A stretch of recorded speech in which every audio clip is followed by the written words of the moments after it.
আজকে আমরা একটা অঙ্ক করব নৌকা ও স্রোত থেকে। খুব শর্ট ট্রিক্সে উইদাউট খাতা পেন সেকেন্ডের মাথায় উত্তর করব।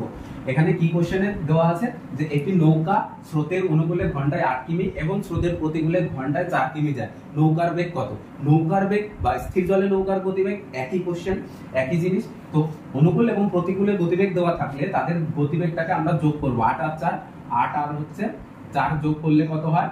যা হবে তাকে আমরা 2 দিয়ে ভাগ করব। তাহলে কত? 8 আর 4 12, 2 কে 2 দিয়ে ভাগ করলে 6 কিমি পার ঘন্টা। তো এটা হচ্ছে আমাদের নৌকার গতিবেগ বা স্থির জলে নৌকার গতিবেগ।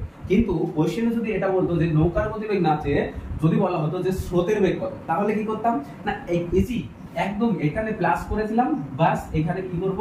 মাইনাস করে দেব। মাইনাস করে দিয়ে 2 দিয়ে ভাগ করে দেব। 8 থেকে 4 বাদ দিলে 4, 4/2 মানে হচ্ছে 2 কিমি পার আওয়ার। তো কিছুই না, যদি নৌকার গতিবেগ বের করতে বলে তাহলে অনুকূল আর প্রতিকূলের গতিবেগ যোগ হয়ে 2 দিয়ে ভাগ হয়ে যাবে। আর যদি স্রোতের বেগ বের করতে বলে তাহলে আমরা কি করব না, এদেরকে মাইনাস করে 2 দিয়ে ভাগ করব। আমরা কিন্তু উত্তর পেয়ে যাব। তো আশা করি ভালো লেগেছে। Short tricks apply